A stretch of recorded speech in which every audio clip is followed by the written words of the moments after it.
যখন বৃষ্টি পড়ে ঝুম বৃষ্টি পড়তেই থাকে, আর যখন রোদ ওঠে তেমনই গরম। আজকে অনেক রোদ, তেমনই গরম, একটু টক খেতে ইচ্ছে করছে। এর জন্য লেবুর পিনিক বানিয়ে ফেললাম। দেখে তো এখনও জিভে পানি আসতেছে।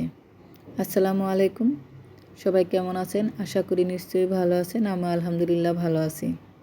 আজকে সেই রোদ উঠছে, মনটা শুধু একটু টক টক খেতে ইচ্ছে করছে। তো ঘরে লেবু ছিল, লেবু দিয়ে বানিয়ে ফেললাম লেবুর পিনিক। লেবু দেখতে যেমন, খেতেও কিন্তু দারুণ। লেবুটা কাটার সময় কী যে একটা ঘ্রাণ লাগতেছে। তো আমি চারো সাইডে চোচাগুলি ভালো করে ছিলে ফেলে দিয়েছি।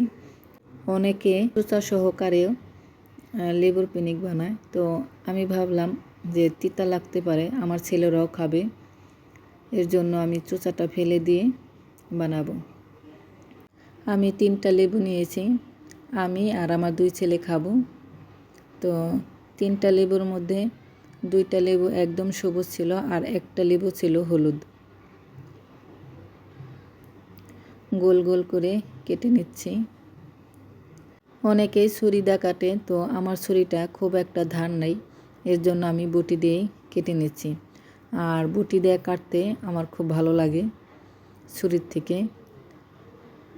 তো আমার কাটা হয়ে গেছে, যে গোল গোল করে কাটা হয়ে গেছে। এখন দেখেই জিভে পানি আসতেছে। তো একটু জিরা গুঁড়ো দিছি, ভাজা জিরা গুঁড়ো,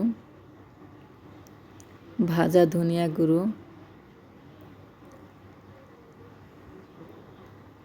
মরিচের গুঁড়ো, চিনি, বিট লবণ।